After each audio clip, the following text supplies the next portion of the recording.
귀한 찬양으로 주님 영광 받으신 줄 믿습니다. 30도에서 40도를 오르내리는 무더운 열기 속에서 우리 주님께서 한 주간 지켜주셨는데 성령 충만함으로 물가에 신기원나무 같이 생명 넘쳐 항상 열매를 맺고 싱싱한 믿음의 역사가 넘치는 복된 날 되시기 바랍니다. 하나님의 현존 앞에 정과 진리라 예배함으로 예배의 복이 말씀을 통해 나타나시기 바랍니다. 1945년 우리나라가 해방을 했기 때문에 원래로 71주년이 되는데 71년의 역사 속에서 우리는 정말 해방된 나라로 든든히 서서 세계 속에서 제자리를 지키고 있는지 다시 한번 생각하고 열려지는 새로운 역사의 변혁 속에 우리나라는 어느 곳으로 가야 할지, 또 우리의 미래는 어디 있으며 또 우리가 어떤 결단을 해야 될지를 생각하게 됩니다. 1900년대 역사적 상황을 잠시 살펴봅니다. 우리나라가 서방 국가와 최초로 우호 조약을 맺은 나라는 미국입니다. 1882년 우리나라는 중국을 대처할 새로운 상국, 강한 나라를 정하고자 생각하다가 미국을 정하였습니다. 미국으로서는 그 시대로 볼 때 한국의 가치는 전혀 계산되지 않았지만 대한민국은 짝사랑으로 미국과 우호 관계를 맺고자 했습니다. 그러나 1905년 7월 29일 미국 루즈벨트 대통령은 윌리엄 하워드 태프트 육군 장관을 일본에 파송합니다. 그래서 가스라 다로 총리와 협의하여 필리핀의 미국 점령을 인정하고 한반도는 일본의 지배를 인정한다는 묵인을 하는 태프트 가스라 밀약을 맺게 되었습니다. 1905년 11월 28일 루즈벨트 대통령은 서울 주재 미국 공사관을 폐쇄함으로 한국에 거주하는 미국인들이 서울을 철수하게 되므로 실상은 미국과의 관계가 끊어지게 됩니다. 그런데 2차 대전이 터졌습니다. 나치가 유럽을 정복함으로 미국과 소련이 연합군의 구성을 함으로 전쟁을 하게 되는데 느닷없이 일본이 이 전쟁에 합세하여 나치와 연합하여 미국의 진주만을 공격함으로 미국과 전쟁을 함으로 미국과의 우호 관계가 깨지게 됩니다. 2차 대전은 연합군의 승리로서 일본은 무장을 해제하고 대한민국은 한반도 해방을 얻게 됩니다. 일본의 진주만 공격은 아무도 예상하지 못했는데 일본이 미국 본토 진주만을 공격함으로 미국과의 우호 관계가 깨지게 됩니다. 이것이 한반도 해방의 깃털이 됩니다. 만약 일본이 미국과 좋은 관계를 맺고 2차 대전에 미국을 후원하고 세력을 길렀더라면 한반도의 상황은 더 악화되어 일본의 사슬에서 벗어나기 어려울 것이 아닌가 생각합니다. 이승만 대통령은 미국과의 관계를 굳게 세우고 대한민국을 자유민주주의 국가의 정신으로 세웠습니다. 지금 요즘 이승만 대통령에 대한 재평가가 나오지만 우리가 아무리 이승만 대통령을 매도한다 할지라도 그가 대한민국을 자유민주주의 국가의 깃털을 세운 큰 공을 인정하지 않을 수 없습니다. 2차 대전에서 연합군의 승리로서 세계의 힘은 미국으로 몰리게 됩니다. 구소련은 미국을 견제하여 자기의 힘을 가지려고 하게 되고 미국은 구소련과의 대결을 극복해야 될 과제를 갖게 되었습니다. 이런 냉전 체제에서 미국은 중국을 의식하고 중국과 좋은 관계를 맺음으로 중국과 소련의 합세를 막으려고 시도했습니다. 1945년 9월 8일 미군이 인천에 상륙하여 3년 동안 군정을 실시했지만 1949년 6월에 한국은 미국 국익에 도움이 되지 않다고 평가하여 미군은 한반도를 철수하게 됩니다. 그 당시 미국 국익에 영향을 미치는 나라 16개국에 대한민국은 15위에 불과했던 것이죠. 그래서 미국은 한반도의 관계를 끊으려고 했습니다. 1950년 1월 12일 미 국무장관 딘 애치선이 대만과 한국을 미국 방위권에서 제외한다는 발표를 했습니다. 이것이 애치선 선언입니다. 미국은 세계 역사를 변화시키는 일에 대만과 한반도를 중국에 양도함으로 중국과 깊은 관계를 맺고자 했던 것입니다. 1949년 12월 16일에서 1950년 3월 4일 70일 동안 모스크바에서 중국과 소련의 회의가 열렸는데 70일 동안 회의를 한 결과 중국과 소련은 동맹 체결을 하게 되었습니다. 같은 공산군의 동맹 체결이 됨으로써 중국과 좋은 관계를 맺고 소련을 대결하려던 미국의 계획은 다 깨어져 버렸습니다. 1950년 6월 25일 김일성은 남한을 침공해 내려왔습니다. 이 전쟁은 단순히 보면 남북전쟁이지만 그 배후에는 구소련 스탈린의 전략이 포함되었습니다. 스탈린은 중국의 성장을 견제하고 중국과 미국과의 연대를 깨트리고자 매우 노력했습니다. 그래서 6.25 전쟁을 통해서 중국과 미국이 대결하게 함으로써 미국과 중국은 대적 관계를 만들어 소련이 자기들의 이득을 추구하고자 하는 전략이 있었던 것입니다. 6.25 전쟁으로 한국을 버리고 중국을 택하여 중국과 좋은 관계를 가져서 동남아시아에 자기 자리를 찾으려던 미국의 계획은 깨지고 결국은 미국은 한반도에 들어와 한국의 지지 세력으로 바뀌게 됩니다. 6.25 대전 후에 2차 대전 후에 미국과 소련은 세계 주도권을 놓는 다툼으로 냉전 시대가 열려졌습니다. 6.25 전쟁은 미국과 소련의 힘의 대결 현장으로서 단순한 국가적 전쟁이 아니라 자유진영과 공산권 진영의 대결이 한반도에서 이루어진 것입니다. 소련은 뒤편에서 김일성 정권을 밀어주므로 전쟁 무기를 공급하고 전쟁의 전략적 후원으로 군사 전문가를 파송하게 되었습니다. 6.25 전쟁이 터진 지 한 달 지나서 우리가 낙동강까지 밀려왔습니다. 낙동강 전투는 대한민국 역사에 중요한 것입니다. 그러나 이 낙동강 전투는 겉으로는 북한군과 남한군의 전쟁 같지만 실상은 자유진영과 공산군의 싸움이었습니다. 이 낙동강 전투에서 공산군에 의해서 자유진영이 무너졌다면 세계 역사는 변화가 됐을 텐데 낙동강 전투는 한국과 연합군의 승리로 이루어지고 메가더가 인천 상륙작전을 성공함으로써 전투의 전력이 바뀌어져서 공산군이 밀리게 됩니다. 이 차에 바로 중국의 중공군이 투입하게 됩니다. 그러므로써 이 전쟁은 스탈린의 계획대로 미국과 중국의 전쟁으로 바뀌게 되었습니다. 메가더는 한반도의 자유를 위해서 중국 본토를 공격하려고 했습니다. 그래서 중국의 본토를 쳐버림으로 한반도에 대한 모든 중국의 세력을 몰아내려고 했지만 미국의 트루만 대통령은 이를 거부하고 메가더를 제거하였습니다. 그 당시 중국은 미국을 대적할 힘이 전혀 없었습니다. 결국은 전쟁은 휴전으로 끝납니다. 전쟁이 휴전하니까 이승만 대통령의 통치 시대에 대한민국은 단독 북진이다. 우리는 우리 힘으로 북한을 쳐서 북진한다고 외치고 방공포로 석방이라는 비상수단을 취하게 됩니다. 그러므로서 미국과 한국은 방위조약을 맺게 돼서 역사상 최초로 미국과 한국은 한미 상호 방위조약을 맺게 되고 한미 동맹은 지금도 계속되고 있습니다. 6.25 전쟁은 엄청난 국가적인 피해와 손상을 입혔지만 정치적으로 보면 역사적으로 본다면 6.25 전쟁을 통해서 한국과 미국과의 관계는 굳은 동맹 형성이 되었습니다.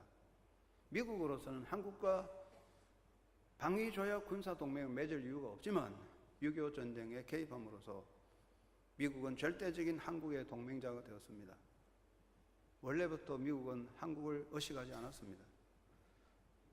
강력한 일본과 중국과 좋은 관계를 맺고자 했지만 하나님께서 그 계획을 다 쳐버리고 일본이 진주만을 공개하고 중국이 6.25 전쟁에 참여함으로 미국과 대결함으로 미국은 그들과 관계를 끊고 대한민국과 동맹을 맺는 관계로 하나님은 미국이란 강대국을 대한민국의 울타리로 쳐주셨다고 생각합니다. 이건 역사의 현장입니다. 하나님은 우리를 보호하신 것입니다.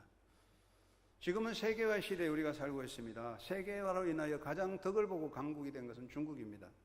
중국은 값싼 인건비를 내세우고 경쟁력을 키웠으며 정보와 기술의 평준화를 통하여 막강한 경제적 힘을 얻게 되고 그래서 군사 대국으로 강하게 부각되고 있습니다. 중국의 강국화는 세계 위협이 되고 특별히 미국은 부담이 됨으로써 미국은 중국에 대한 견제를 시도합니다. 그래서 미국의 기업들, 중국에 진출한 미국 기업들은 전부 중국을 떠나서 인도나 기타 다른 지역으로 가게 되고 미국의 쉘 오일로 기름값이 떨어지므로 많은 기업들이 미국 본토로 이전해 갑니다. 그리고 미국은 베트남에 대한 무기 수출을 금지했지만 이제는 무기 수출 금지를 해제하고 베트남을 후원하고 필리핀을 중요한 동반자로 인정하고 동남아시아의 새로운 질서를 만들려고 하고 있습니다. 그런데 6.25 전쟁 이후에 한미 동맹 이후에 한국과의 미국과의 관계는 어떻게 진행되고 있습니까? 세계사회 속에서 우리는 역주행을 하고 있는 것 같습니다. 1987년 민주화 시대를 이루고 나서 노태우 대통령 북방 외교를 내세우고 김영삼 대통령 어떤 동맹국보다 미국 민족이 우선이라고 해서 북한을 인정하기 시작하고 김대중 대통령은 대북 현금 지원을 통하여 미국 공격을 강한 핵미사일 개발에 많은 자금을 공급해 주었습니다. 지금 북한의 핵 개발 모든 것은 그때부터 시작된 거겠죠. 노무현 대통령은 동북아 균형자로서 북한 정권을 공식적으로 인정하게 되고 대화를 하는, 그래서 오히려 그들의 정권을 인정하는 결과가 만들어졌습니다. 박근혜 대통령은 중국군 군사 퍼레이드 사열에 참여함으로써 새로운 관계를 만들려고 합니다. 우리나라 인접한 국가들은 어떻게 되고 있습니까? 지금 우리는 어떤 상황이 있습니까? 일본은 다시 군국주의로 회귀하여 강력한 군국주의로 군사력으로 자기들의 힘을 가지려고 몸부림치고 있습니다. 러시아는 구소련의 강력한 힘을 회복하여 다시 한번 지배권을 꿈꾸고 있습니다. 중국은 미국을 넘어서는 군사 강국이 되고자 하는 야망을 가지고 꿈틀거리고 있습니다. 그 틈바구니에 한국인 어떠한 생존 가치를 가지고 우리는 어떻게 서 있어야 할까요? 우리의 내일은, 우리의 선택은 매우 중요합니다. 이제까지 하나님은 그의 권능의 울타리 안에 우리를 보호해 주셨는데 이러한 역사는 계속될까요? 하나님이 보아서 우리나라 만세, 노래대로 하나님 우리를 보호하여 주셨습니다. 그렇다면 앞으로는 어떻게 될까요? 역사는 어떻게 흘러가며 역사를 움직이는 힘은 어디에 있습니까? 이것을 생각하게 됩니다. 인간 역사는 끊임없이 수많은 문제를 안고 있고 문제를 통하여 나가는데, 인간 역사에 세 가지 문제가 있는데, 첫째는 인간의 힘으로 해결할 수 없는 불가항력적인 사태들입니다. 자연재해, 생태계의 변화입니다. 여러분, 인간 역사에 더 무서운 것은 핵무기가 아니에요. 핵무기는 피해갈 수 있지만은 생태계의 변화, 자연재해는 인간의 힘으로 비켜갈 수 없어요. 이것은 불가항력적인 사태들을 우리가 앞으로 어떻게 해결하느냐가 문제죠. 두 번째는 인간 상황에 끼어드는 변수입니다. 역사는 변수가 있습니다. 우리가 역사를 보면 계산되지 않은 사태, 예고 없는 사고, 돌발적인 상황이 전개됩니다. 2차 대전이나 세계 역사의 변화는 이런 조그마한 변수가 들어옴으로써 일어났습니다. 완벽하게 100%, 100% 인간이 완벽한 계획과 설계를 해도 조그마한 변수 하나에 다 무너져 버리는 거예요. 우리 인간이 개인도 부자같이 이제 내 영혼아 편안히 먹고 마시자 하고 노래하지만 보이지 않는 하나의 조그마한 변수, 그것 때문에 우리 인생이 깨져 무너지는 거예요. 변수가 있습니다. 이 변수를 우리는 어떻게 막을 수 없는 거예요. 세 번째는 정답을 모른다는 이야기죠. 역사는 정답이 없어요. Nobody know라고 하는 말대로 아무도 몰라요. 전문가, 역사 전문가가 아는 거 아닙니다. 역사의 정답은 없는데 우리는 어떻게 가야 하느냐, 여기에 대한 질문을 던질 수 있습니다. 역사 속에서 인간은 어떤 존재냐, 이런 역사의 인간의 자리, 사람은 어떤 자리에 서 있느냐. 사람들은 세 가지 생각하는 것 같아요. 첫째는 역사는 인간의 뜻에 의해서 움직인다. 인간은 역사의 주인이다. 인본주의적인 생각이죠. 인간의 역사는 사람의 과학적 기술과 인간의 무명 경영으로 움직이지는 것이다. 인간의 경영과 과학기술, 정치로 역사는 움직이죠. 우리는 유토피아를 만들 수 있다고 보는 인본주의적인 생각들이 있습니다. 과연 그럴까요? 여러분 어떻습니까? 제가 인생을 살아오니까 제 70년 인생에서 나 인생도 내 마음대로 안 되더라고요. 조그마한 가정도 우리 마음대로 안 돼요. 그런데 이 어마어마한 역사를 사람들의 생각과 계획대로 움직여질까요? 헛된 꿈, 망상입니다. 두 번째는, 그러면 뭐냐? 인간 역사는 표류하는 배 안에 갇힌 사람과 같다, 그런 뜻이죠. 배가 가다가 표류합니다. 배가 고장났습니다. 바다에 둥둥 떠다닙니다. 언젠가는 파선에 침몰할 될 겁니다. 그 안에 타고 있는 사람들은 속수무책이죠. 아무 대안이 없어요. 표류하는 배 안에 갇힌 사람들은 그냥 흘러 떠내려가다가 언제 파손될지 모르지만 그냥 갈 뿐입니다. 역사는 흘러 떠내려가는 표류하는 배 안에 갇힌 사람과 같다.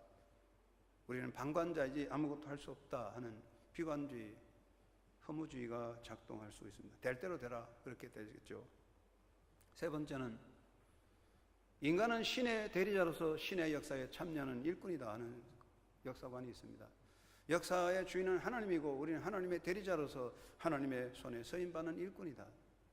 이것이 기독교적인 사명감이라고 생각합니다. 하나님의 현존에 대한 고백이 사명이요 책임이죠. 하나님의 현존, 하나님의 살아계신 앞에 서는 사람은 사명과 책임을 가지게 되고, 사명감과 책임의식은 하나님의 살아계심 앞에 자기 고백이라고 말할 수가 있습니다. 시편 33편 12절 말씀에 여호와를 자기 하나님으로 삼는 나라고 자기 하나님의 기업으로 선택된 백성은 복이 있다고 말씀하고 있습니다. 그렇습니다. 하나님 보아서 우리나라 만세를 우리는 수백 년 노래하고, 그래서 하나님은 이 나라를 지켜주시고 있음을 믿습니다. 역사는 어떻게 진행됩니까? 역사의 주인은 하나님이십니다. 하나님은 모든 것을 지으셨습니다. 모든 존재와 생명을 주관하시는 분입니다. 하나님은 역사의 운전자입니다. 내일 광복절이라서 연료가 돼가지고 어제부터 오늘 수많은 자동차들이 고속도로에 가득 차 있다고 그래요. 여러분, 고속도로에 수백만 대의 자동차가 다니는데 개미들이 움직이는 것 같지만 사고가 안 나고 잘 다녀요. 왜 사고가 안 날까요? 자동차가 좋아서? 아닙니다. 운전수가 있어서. 운전자들이 깨어서 운전을 하기 때문에 수백만 자동차 사고가 안 나요. 운전자들이 차선을 지키고 교통법규를 지킬 때 운전이 안전하게 사고가 안 납니다.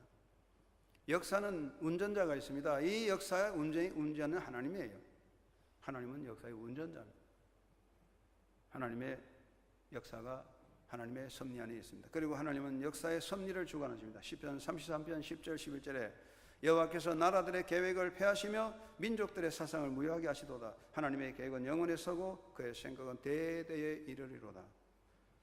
인간이 수많은 계획과 아무리 많은 꿈을 가져도 다 무너진다. 그렇습니다. 역사는 인간 문명의 무덤이죠. 수많은 인간들의 사상과 계획들이 집을 짓고 성을 세우자 무너지고 폐허가 됩니다. 역사는 우연이 없습니다. 우리가 우연히 가는 것 같지만 어떤 것이 우연이겠습니까? 모든 우연조차도 하나님의 손 안에 있습니다.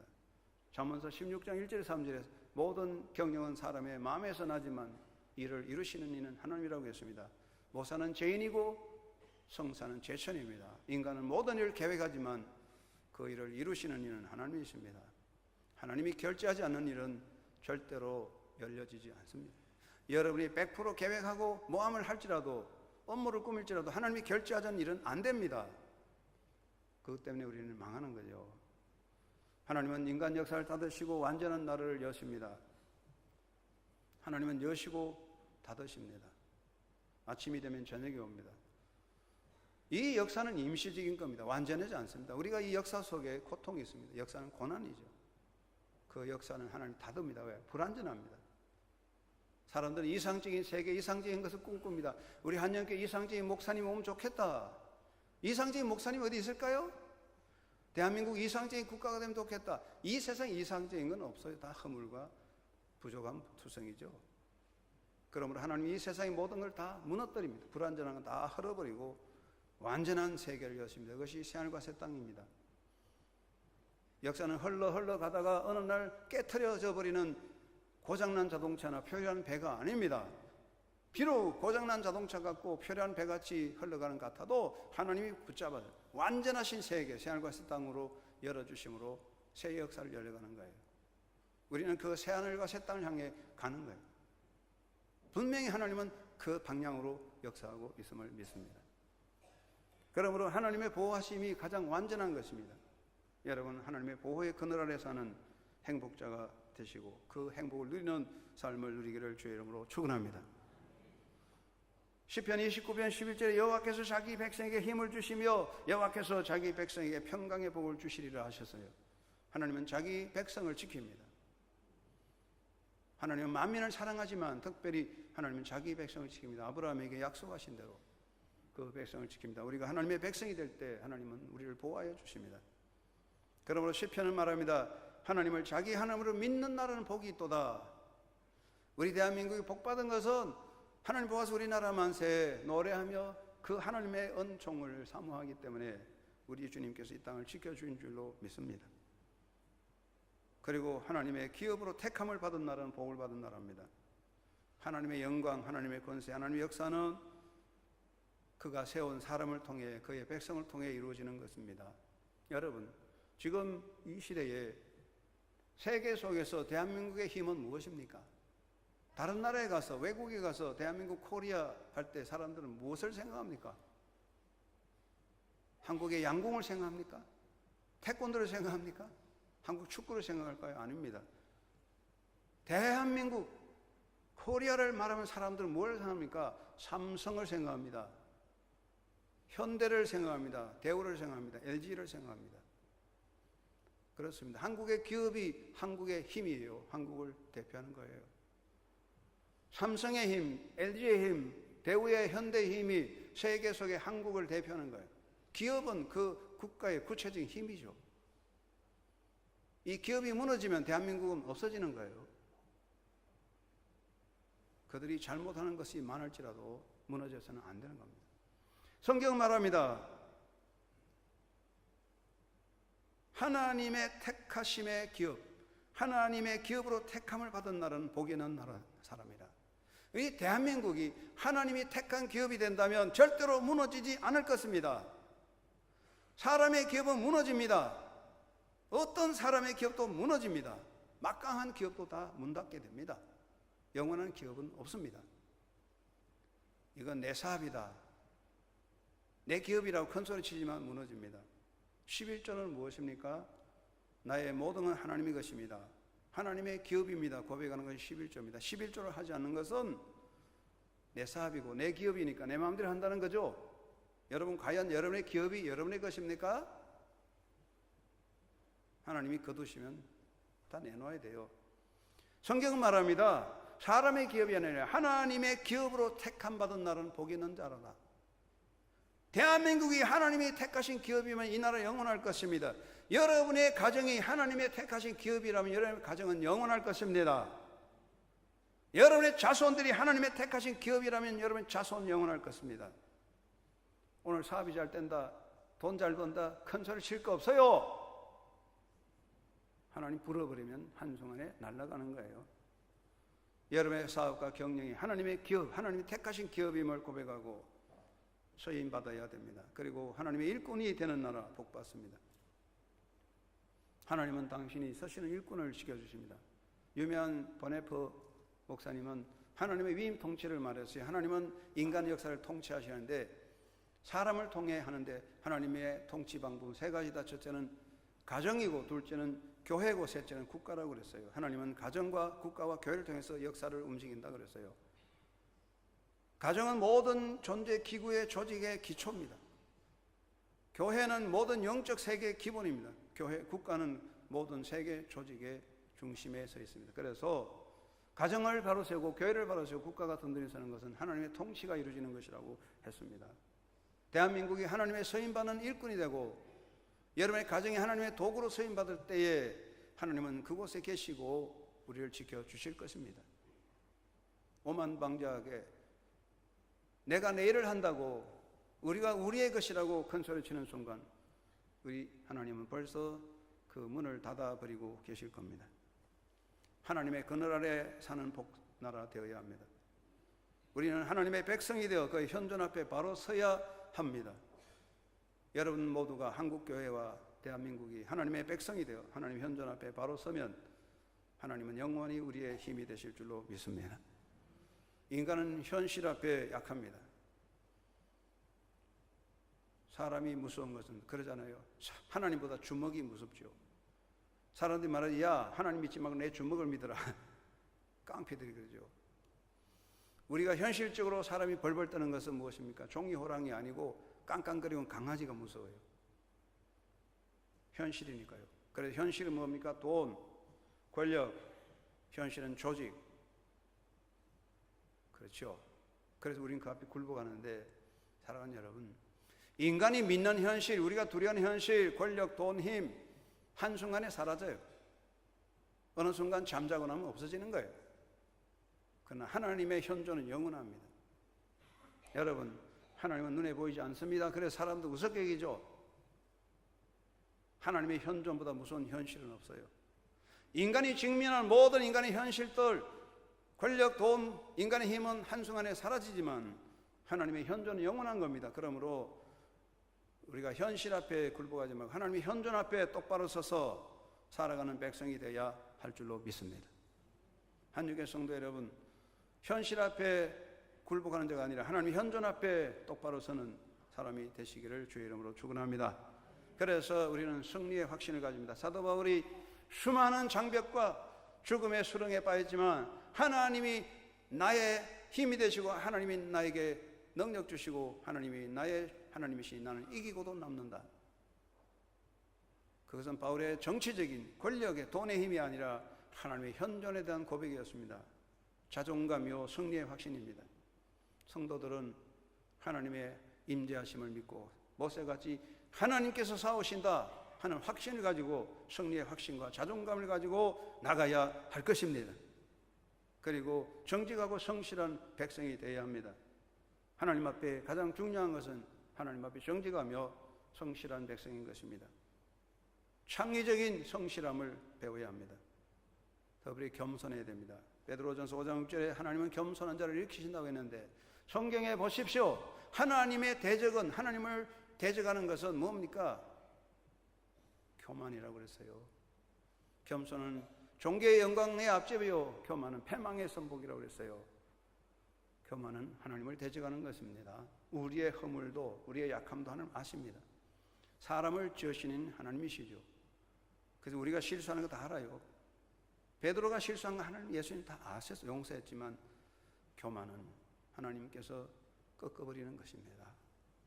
우리 민족이 겸손한 백성이 돼서 아버지 앞에 하나님 앞에 겸비하게 무릎 꿇을 때 하나님은 영원히 우리의 능력이 되실 것입니다. 겸비함을 배우는 백성이 되어야 됩니다. 하나님 앞에 무릎 꿇고 두 손 드는 백성이 되어야 됩니다. 그리고 믿음으로 도전해야 합니다. 우리가 서는 길은 하나님의 현존 앞에 똑바로 서는 것입니다. 그러면 하나님은 영원히 우리의 하나님 되시고 하나님 보호 안에 승리할 줄로 믿습니다.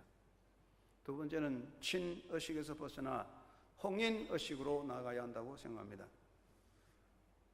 친의식이란 구별의식, 분파주의입니다. 여러분, 대한민국의 역사를 보면 왜 우리가 일제 지배를 당하고 우리가 많은 약자의 서름을 당했습니까? 그것은 내적인 분별과 분파의식, 파벌 정신입니다. 이것은 바로 우물한 개구리 같은 파멸의식입니다. 친의식은 파멸 정신입니다.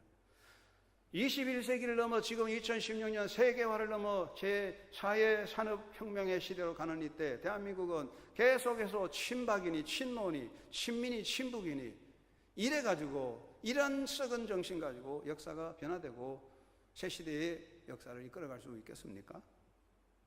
어떻게 지금 이 시대에 아직까지도 그 시대의 사고방식에서 친을 따지고 있습니까? 고린도 교회는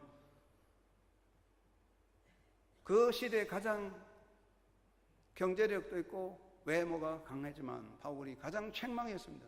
고린도 교회 안에 친바울파, 친아볼로파, 친게바파, 친그리스도파들이 싸움을 했습니다. 바울이 화가 났어요. 게바가 베드로가 너희를 구원하느냐? 바울이 너희에게 세례 주냐? 야단치면서 고린도 교회의 분파를 책망했어요. 우리가요, 지금 이 시대에 친의식에 빠져서 이거 친노, 친박, 친미, 친북, 무슨 계열, 이것 따지고 내 편이냐 네 편이냐 이것 따지다가 망할 수밖에 없어요. 우리는 이러한 개구리 같은, 개구리 안에 우물하는 개구리 같은 폐쇄 정신에서 벗어나야 합니다. 홍인의식으로 가야 됩니다. 홍인의식은 사람을 품는 겁니다. 넓게 넓게 사람을 품어가는 겁니다. 호감을 주는 백성. 대한민국 사람이 어느 나라에 가든지 호감을 주는 백성이 될 때 우리는 세계 중심에 설 겁니다. 우리는 세계 중심에서 세계를 품는 그런 넓은 가슴을 가져야 됩니다. 여러분, 지금 세상 사람들이, 한국 사람들이 한국 교회를 어떻게 봅니까? 세상 사람들이 한국 교회를 보면 제일 먼저 생각나는 게 분파, 분열, 싸움이잖아요. 이게 한국 교회의 모양입니까? 부끄러운 이야기죠. 이런 정신을 가지고 어떻게 세계 속에 던드리시겠습니까? 지금도 모여서 파열과 분파를 따지고 계열을 따지는 썩은 정신을 버리고 세계를 품는 홍인의식으로 모두 함께 나갈 수 있는 세계를 만들어야 됩니다. 우리가 예수 그리스도 안에서의 가슴을 열고 우리 모두 새로운 역사를 향해 세계를 품어드리는, 그리고 모든 민족 누구에게나 호감을 주는 하나님의 백성으로 의식을 변화시키는 시대가 열려야 될 줄로 믿습니다. 세 번째는 시대를 알고 열리는 시대를 준비하는 사람이 되어야 되겠습니다. 로마서 13장 11절에 사도 바울은 너희가 이 시대를 알지니 자다가 깰 때라, 벌써 깰 때가 됐다고. 새벽이 깨어 동이 트는데 계속 잠잘 수는 없습니다. 지금은 깨어날 때입니다. 새로운 의식으로 일어날 때입니다. 하나님이 열어주는 새 역사를 향해 준비하지는 아니하면 하나님이 열어주는 새 역사의 주인이 될 수가 없습니다. 이제부터는 세계화의 시대가 문을 닫습니다. 세계화의 시대를 타고 중국, 대한민국, 싱가포르 많은 소수 국가들이 부국이 되고 강국이 됐지만 이제 세계화의 시대 문을 닫고 제4의 산업혁명의 시대로 열려갑니다. 멀잖아 열립니다. 이것은 누가 더 스마트하냐, 누가 더 자존력이 강하냐, 여기에 생존이 있습니다. 얼마 전에 인공지능과 바둑 대가의 대결에서 인공지능이 승리했습니다. 그것은 새로운 질서를 예고하는 것입니다. 이제는 제4의 산업혁명 시대가 열린다는 겁니다. 변화되어야 합니다. 가장 위험한 사람은 우둔한 열정, 우둔한 열정은 파멸을 일으킵니다. 창의적인 열성, 스마트한 백성이 되어야 됩니다. 우리가 휴대폰이 스마트 휴대폰, 세계를 이끌어가는 스마트하기 때문에 되는 겁니다. 스마트한 백성, 창의적인 백성, 자존력이 강한 백성이 되어야 살아갈 수 있습니다. 해방된 민족으로 의존적이고 이타적인 백성이 아니라, 원망과 불평을 터뜨리는 자가 아니라, 책임지지 않고 원망과 불평하는 자가 아니라 책임지고 자존력을 가지고 스스로 생존할 수 있는 창의적인 백성으로 나아가야 됩니다. 우리 젊은이 그런 꿈을 가지고 나간다면 하나님은 새 역사에 열리는 새 시대의 깊은 중심에 대한민국을 세워줄 줄로 믿습니다. 이것은 우리의 하나님의 뜻이라고 생각합니다.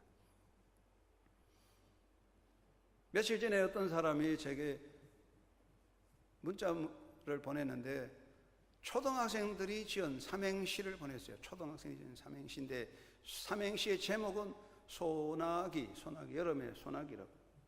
그게 무슨 뜻이냐고 읽어봤는데 처음엔 제가 웃었지만 생각할수록 야, 이게 우리 현실이라고 느꼈어요. 소나기, 소방수가 열심히 불을 끈다. 나는 즐겁게 구경한다. 기절했다. 우리 집이었다. 그런 이야기. 근데 웃었으면 생각해봐. 소방수가 열심히 불을 끈다. 나는 즐겁게 구경했다. 기절했다. 그 집이 내 집이었다. 여러분 어떻습니까?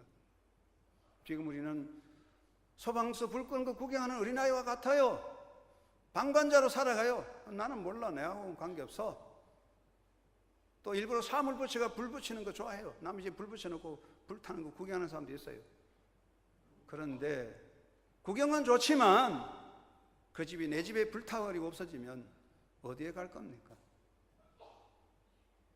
대한민국이 불타버린다면, 한국교회가 불타버린다면 우리는 어디에 설 겁니까? 구경할 시대는 아닙니다. 방관할 때도 아닙니다. 책임져야 될 때입니다. 역사의 중심에 서야 됩니다. 편가르기로 네가 옳다 내가 옳다 그것이 아니라 하나님의 뜻에 합당하게 시대의 정신에 바로 서서 하나님의 뜻을 이룰 수 있는 성도가 되어야 합니다. 이러한 결단으로 새 역사를 열어가는, 그래서 하나님의 서임받는 하나님의 자녀 한국교회 성도들, 특별히 대한민국 한국교회가 되기를 간절히 바랍니다. 하나님 아버지 감사합니다. 하나님을 여호와를 자기 하나님으로 삼고 하나님의 택한 기업이 된 나라 복된